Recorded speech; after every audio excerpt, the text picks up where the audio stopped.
It's this iconic item that really represents the American cowboy and the American West and this pursuit of the American dream, I guess. I've always, loved the way cowboys handle themselves. There's this quiet pride and work ethic and a sense of purpose and this gentleness mixed with courage, tenacity and resilience. It's just all those things somehow are held inside this one item, this cowboy hat.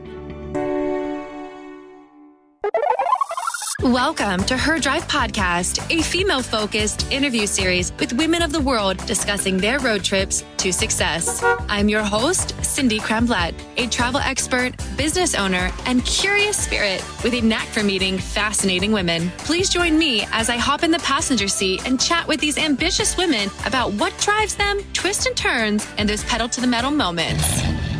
Let's drive. Hello and happy fall, almost winter, everybody. I am super excited because living in Dallas, I'm not too far from the mountains, and I'm looking forward to all the snow that's going to cover them and can get out into the beautiful nature that is the Rocky Mountains. And I'm even more excited for today's guest. Her name is Courtney Green. She is the founder and hat maker of the Montana Territory Hat Company.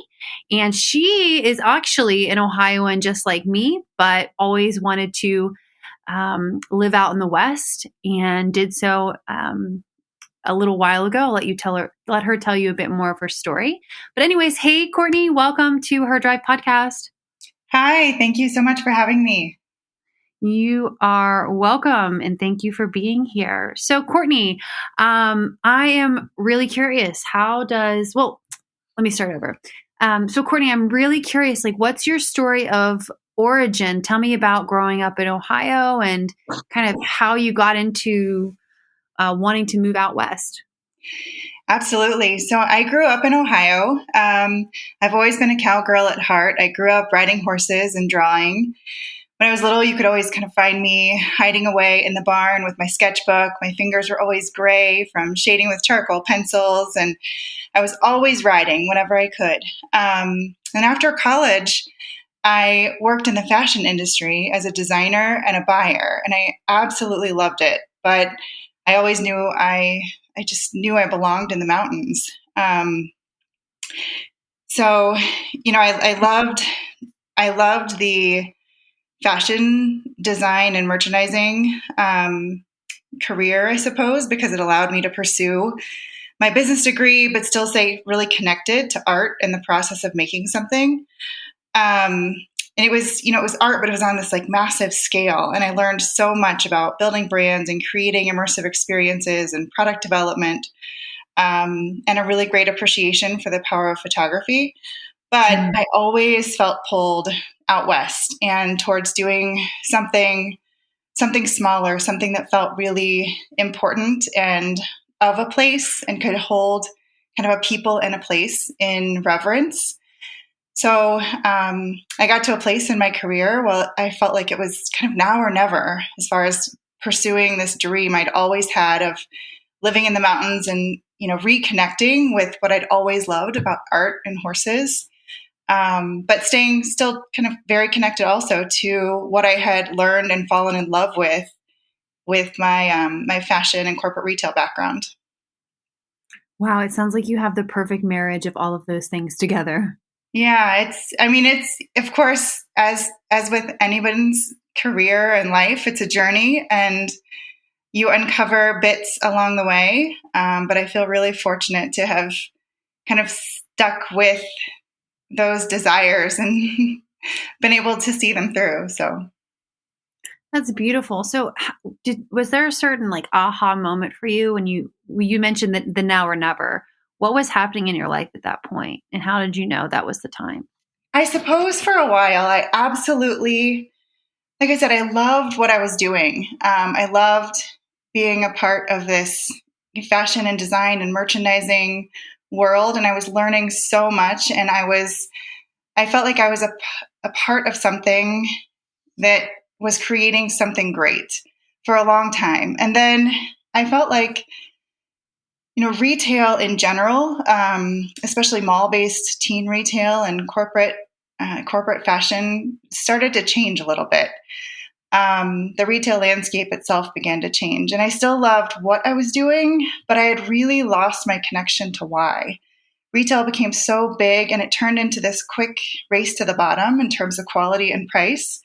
And I realized that what I really wanted was to make something real, something that I felt inspired by and could inspire others with, something grounded and timeless that wasn't necessarily about trends or planned obsolescence. I wanted to make something grounded in values, things that last. And like I said earlier, I wanted to make something that held kind of a place and a people in reverence. And I just got to this place in my career. I'd been there for about 11 years with one company, and I just felt like I had to make a commitment, and I had to either commit to this trajectory I was on, or I had to commit to this thing that I'd always wanted to do. So I went in the next day and resigned and decided to make a plan to move out west. Wow. That's amazing. It was basically in one day. You had this discussion with yourself and took action. Yeah. Well, I mean, the retail landscape had been evolving for a bit of time. So I had kind of started losing my connection with, I guess, how much passion I had felt about what I was doing before.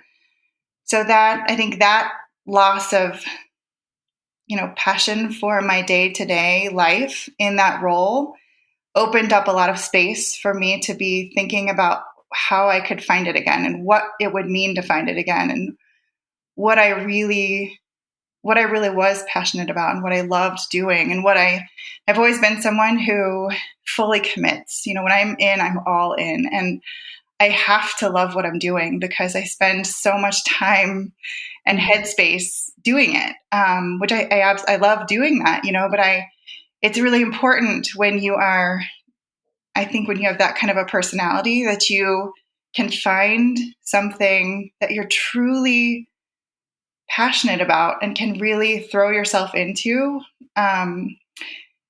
So like I said, I felt like I was kind of opening up some space to find again what that really was. What I had loved so much about what I was doing that maybe wasn't there anymore.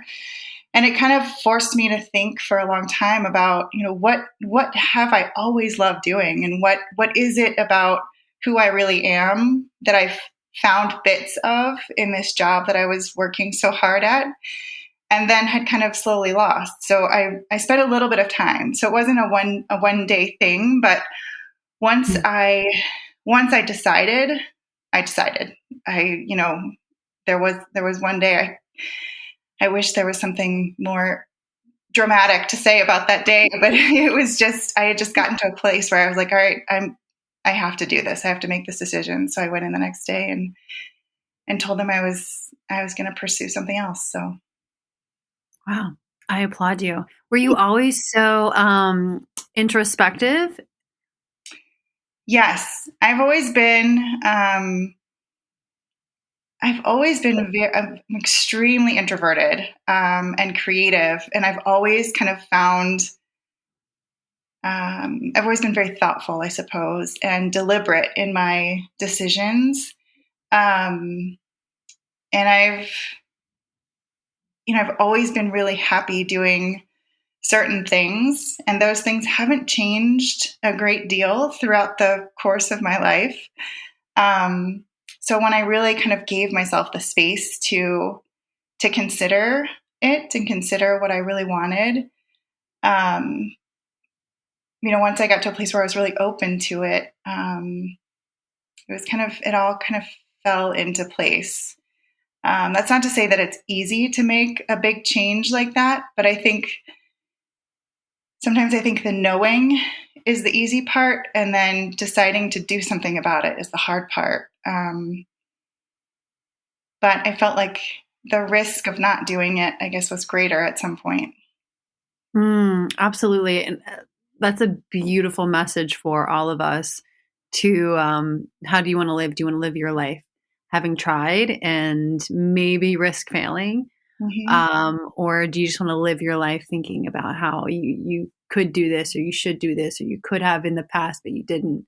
And I'm fully on board with, making the deliberate decisions and just going for it. Yeah. So you kind of walking back into your story a bit. You let your employers, know that you're going to go in a different direction. And then how do you formulate your plan to move west? Well, when I left, I knew that the reason I was leaving is because I was finally going to do the thing I always wanted to do. I absolutely had to live in the mountains. I knew that I'd always felt the most alive and the most creative and the most connected to who I really am when I was in the mountains. So that part I knew. It was really, figuring out exactly where and when and all of that. So as soon as I left my job, I flew out west to visit my parents who have a ranch here in Montana. And I'd never really spent too much time in Bozeman. I'd been to Montana before, but not really spent a lot of time in and around Bozeman. And I absolutely fell in love with it. It was one of those things that, in a lot of different facets of your life, when you know, and I came and knew. So I absolutely loved being here. And,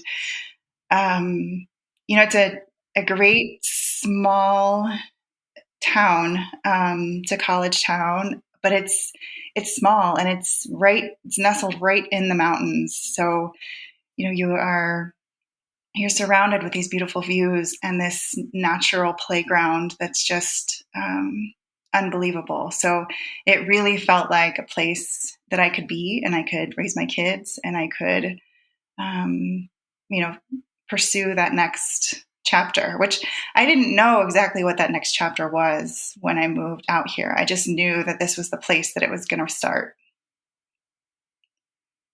Okay, so you didn't know at that point, like, what you were actually going to be doing in order to make a living. Is that what you're saying? No, I came out here, and I'd always had I developed a love for photography, and an ongoing love for art and design. But I had saved enough money, and I knew that I could take a little bit of time and explore and play and, look for what's next.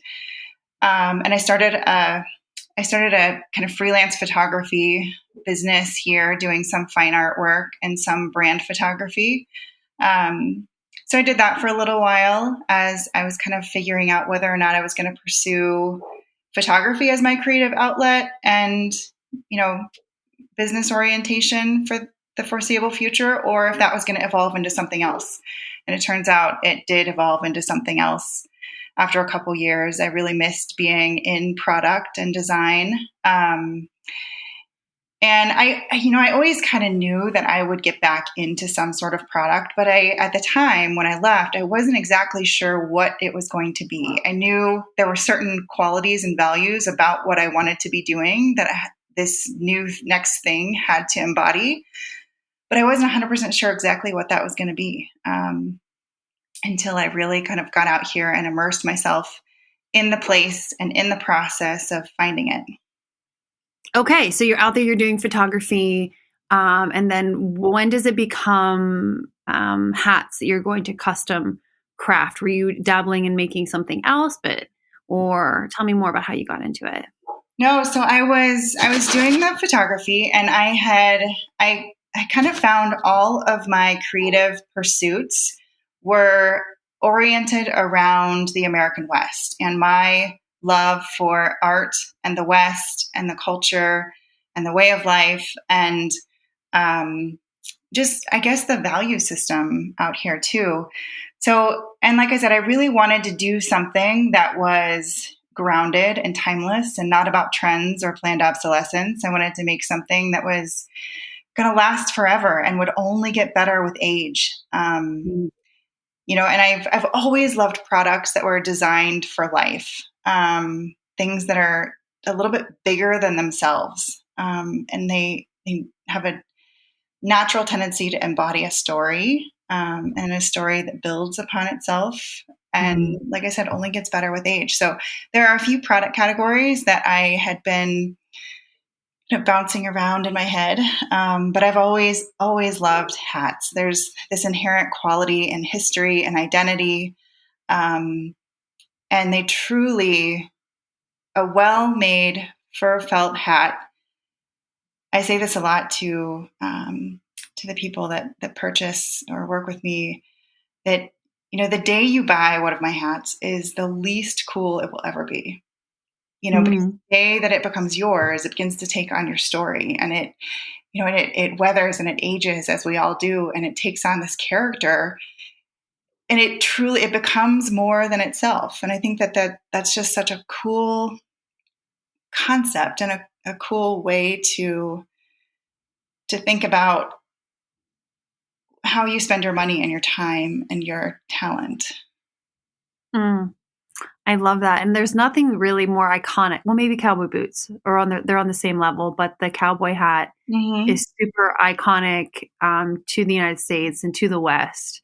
So what a beautiful choice. Yeah, it's beautiful. And it's this iconic item that really represents the American cowboy and the American West and this pursuit of the American dream, I guess. Romance and ruggedness of the West. I've always, loved the way cowboys handle themselves. There's this quiet pride and work ethic and a sense of purpose, and there's gentleness mixed with courage, tenacity and resilience. It's just all those things somehow are held inside this one item, this cowboy hat. So amazing. You're absolutely right. Very poetically stated.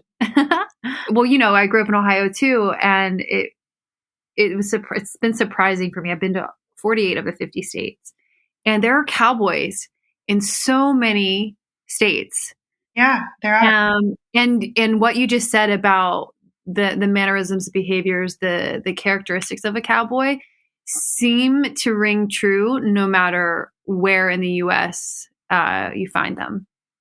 Yeah, absolutely. Because, really it's such a beautiful way to live, because it's so purpose driven, and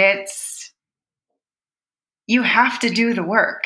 And you have to find a way to live softly and coexist with the natural world and the animals. And, it's just such a great way to exist, and you develop such an appreciation for the natural resources and the animals that you're working with, because your life and theirs, you depend on each other. There's no other. It's a very interesting dynamic, because you are as dependent on them as they are on you. You're right. The symbiosis of those relationships are key. Yeah, and Bozeman is not, I say not too far. It's just basically north of Yellowstone National Park, if I am remembering my geography correctly. It is, yeah. There's a couple different entrances, but I'm about an hour to an hour and a half away from Yellowstone right now. Right. And just with that national park specifically, thinking about, at one point, all of the wolves the apex predator was pretty much removed, killed off. And since it's been reintroduced, it's helped the ecosystem kind of evolve, and ranchers have kind of had to shift back into a different mindset around existing with wolves as they expand out of the park too, I imagine. Yes, they do. And, the same, we have mountain lions and grizzly bears and all sorts of wildlife in the area that, we need to figure out how to coexist with, because they are as important a part of the ecosystem as anything else. And without them, we are worse off. But it's very important to figure out how to coexist and how to share the grasslands, and how to, how to still run your herd, but allow the wolves to do what wolves do too. So it's really, really important to learn how to coexist and to appreciate that everything has value. And I guess when you start with that perspective, you figure out how to coexist rather than, resist or push against it, Absolutely. Well, speaking of learning, I'm curious, how did you learn how to make the fur felt hats? Oh man. So hat making is a very old craft or trade. So it's been around, around in the 1800s and before. So there's a lot of information out there as far as, different methods and practices and materials that people have used over time to build these hats. And the way that we build them today is much the same as the way they've always been built. My tools are just like, some of them are antiques and some of them are remade in the exact same fashion as the original tools. So I make everything 100% by hand. Starts with a piece of felt, and then through a process of heat and steam and pressure, it becomes a hat. So I would say that when I got interested in it, I read everything I could find. I read all the books and all of the, any sort of, I watched videos online and anything I could find of how these old original hat makers would make their cowboy hats. And then once I figured out, what I needed and generally what I was doing, it's a process of trial and error. You just start kind of playing and working with the felt, and it's through a lot of repetition, I suppose. That makes total sense. I've recently got into, my mom's an engineer / baker, and I've recently got really into baking. More so like decorating, so cake decorating. And sis, it's the same thing. It's all trial and error, and just watching tons of videos and reading, and then just getting the feel for using the different pipes and the consistency of the icing. But it seems like with cake decorating, you can kind of just scrape the icing off and start over. How does that work in hat making? Is there like a do-over process, or is it kind of, this is you have to get it kind of right the first go around, and or scrap the whole thing? No, you can. There is a bit of do-over if you want to. This felt is. So beaver felt is very interesting in that it through steam and heat, it becomes very, very pliable. So it almost becomes mushy and flexible. And then as it cools, it dries and cools and hardens in whatever shape you just put it in. So and if you want to redo it, you can again use steam and heat, and it will become soft again. So there is a bit of forgiveness in mistake making, I suppose, in hat making as well, where you can reshape a hat, and you can kind of remake it. I found myself in the early days, I would shape a brim or shape a crown, and then I'd move away from it for a few days and come back, and I would tweak it again, and I would, so you kind of you're developing your muscle memory and your ability to make something as much as you're developing your eye and your preference for what you want it to look like. So, so you can redo things in hat making as well. Okay, that's great. I have a couple of cowboy hats and chaps and all those things from when I used to show horses, and since moving to Texas, I've brought the hats with me, and have had them like reshaped or fixed. So I know that I've seen the steaming process, but it's really cool to hear you talk about the actual process of shaping them and how it can be made a bit differently. When choosing, I know you do everything custom, but when you were first starting out, and even with some of the hats that you show on your Instagram and your website, how did you determine which styles you wanted to do? Was it just from your specific eye and what you like, or were you looking at fashion trends? Like, I don't know, what is it called? The one that's really popular now. Is it the Gambler, like the flat top and flat bill hat? That seems to be a bit more popular now. Are you trying to serve design trends or a mixture of both, or how do you decide what you want to make? So when I'm building a collection for myself or for my showroom, I want a balance of silhouettes. So I want it to look, I want some variety. But when I'm choosing the shapes and the colors and the trims, I try to keep everything very grounded or passing through a filter of what's authentic to the American West and inspired by a heritage and inspired by authentic workwear and something that truly is of the West and it looks like it could have been made 100 years ago. And I think that's one of the things I love about this product and hats is that, they're just as cool 50 years, 100 years ago as they will be 50 years from now or 100 years from now. So most of my inspiration comes from vintage and old Westerns and looking through books of, vintage Western wear and trends and things like that, more so than following any sort of future trend or predictive source. I love that. And that makes them timeless. Yeah. Absolutely. Timeless.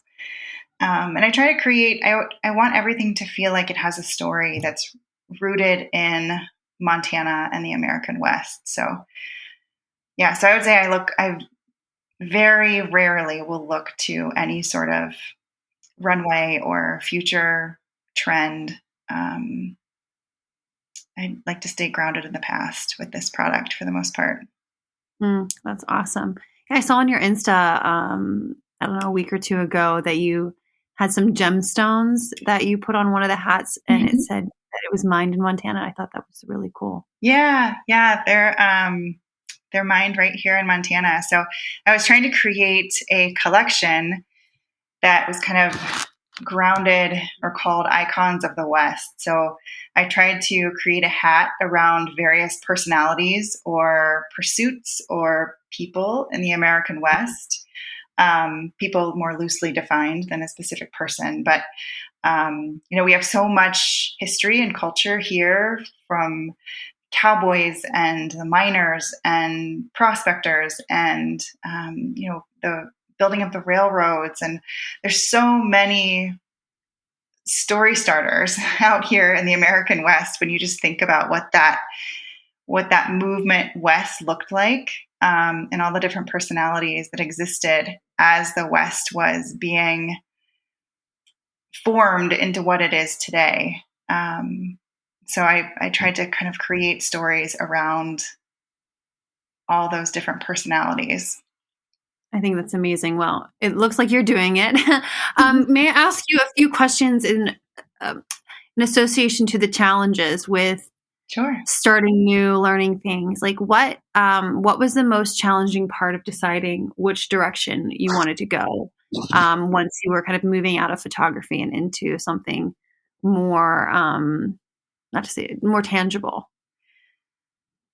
I would say the most challenging leap was not really knowing if it was going to work. I had left something that was extremely secure and, financially secure and socially secure, and all the things were, all the boxes were largely checked as far as that being such a safe place to exist. So when I kind of moved into this kind of unknown space of creating something new, this idea for hats had been living in my head for quite some time, but it took a while for me to really go for it. Because you don't know if you're going to be able to support yourself doing this thing that you really want to do. You don't know that if your vision will come to fruition the way that it exists in your head, and you don't know if anyone else will care about it the way that you do. So I think that's the hardest part, is going for it and finally deciding that, what's the worst that could happen? The worst that could happen is I try this and I learn something and it doesn't work and I do something else. So once I got to that place, and that being the worst case scenario, I felt like I was ready to kind of jump into it, and allow for that uncertainty to exist. Amazing. So I call it my itty bitty shitty committee, but it's essentially just the negative voices, thoughts that pop up that kind of try to turn me around when I'm wanting to move forward, fear, whatever you may call it. But how did you handle your itty bitty shitty committee, so to speak? I suppose the more that I fell in love with the idea, the quieter they became. And I guess my excitement around it just got louder in my own head. I spent so much time like writing just ideas and thoughts and coming up with these stories that I could tell. And I started becoming more confident that I could actually make a hat. And I started feeling more confident about why I wanted to do it and what it would represent and what it would stand for and who I could see wearing it. And I guess my excitement around it just got louder than those voices. Not that they didn't exist, and not that there aren't even days now where I start doubting something or wondering, like, how long can this go? How long can I do this? Will people continue to love these and all that kind of stuff? So there's always a tendency for you to question yourself and wonder if you're good enough, and wonder if your idea is strong enough, and wonder if someone else is going to come and try to do the same thing in your market. And there's just all those voices. But I suppose you just have to keep turning yourself on with your idea. You just have to keep the excitement going and love it more than everyone else, and work harder than everyone else. And if you love it, it's all good. It's worth it. Absolutely. That makes perfect sense. Well, this is my favorite question to ask the lovely women that I get to talk to. If you could go back in time and give a younger you a bit of advice, what age would you be and what would you say? Oh man, I think I would be the age. I think probably when I was in middle school or high school is when I started really trying to be perfect and really trying not to make any mistakes and really trying to just do everything that I was supposed to do. Because I think you get to a place in that time period, I suppose, in life where you start wondering about yourself and feeling like, you start feeling exposed to a certain degree, and you start feeling like things are out of control. And the way that I responded to that was to try to control even more. And I tried to be perfect, and I tried never to make mistakes. And I tried to always, I just never wanted to be wrong. And I think that was really harmful in some ways. And I think a lot of people do that, where you fall into this pattern of trying to be all the things that you should be. And somewhere along the way, you stop listening to the part of you that just tells you what you want to be.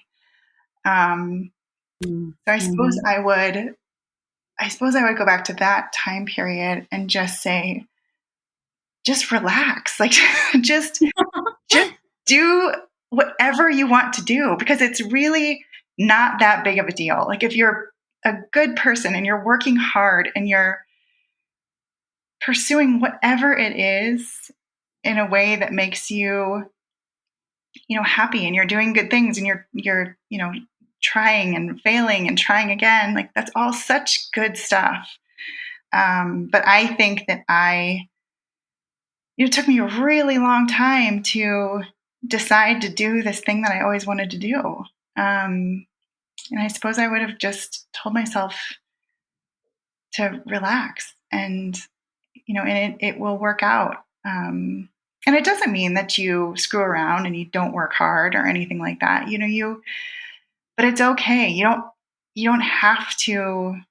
There's so many ways to find success and make money and be good at something. And it's not always something that everyone else is going to agree with. So I would just probably tell myself to relax and go for it and pursue all the things I want to do. I think that's an amazing bit of advice. And I want to go back and tell myself the same exact thing. And personally, I find that when we're doing things that we enjoy, we just automatically are better people. We're happier, we're more vibrant and alive. So do you want to suffer through life and try to be perfect but not be happy? Or do it, or like just do what you want. I tell my nieces and nephews all the time, I'm like, just do whatever you want to do. And you mentioned something in the last time you were speaking, and you said you were talking about success and, society's version of success, your own version of success. Like, has your definition of success changed over time? Definitely. Yeah, I would say the reason that it's changed is because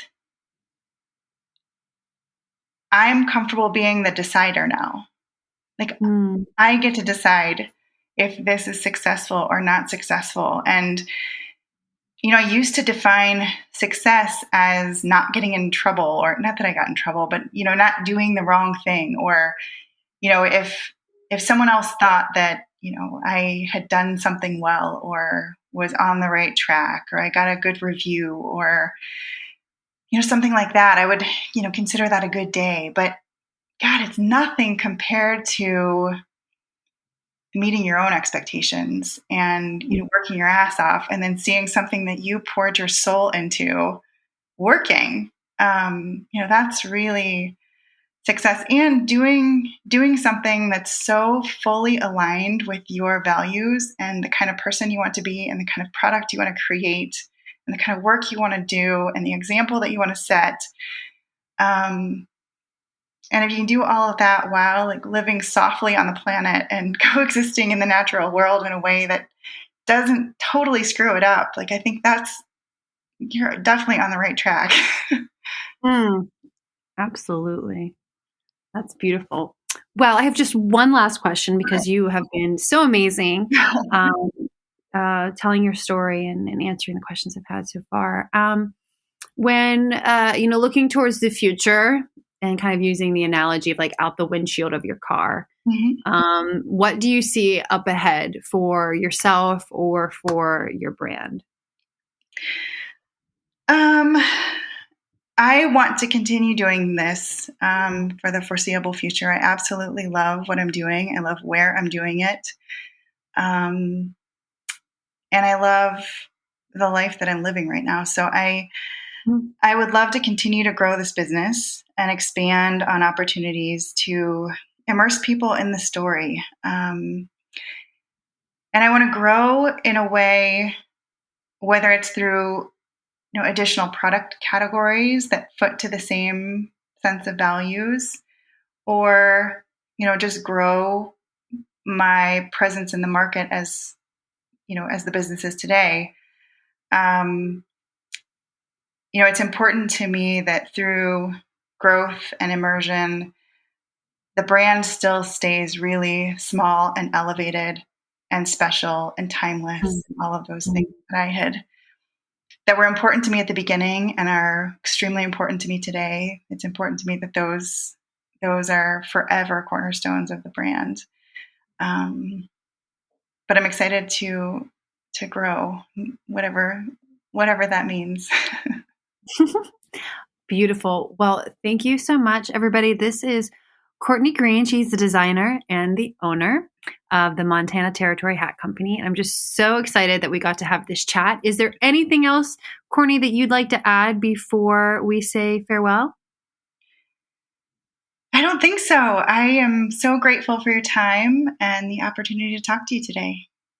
Beautiful. Well, Courtney, if you could just give a shout out to where everyone can find you and your brand.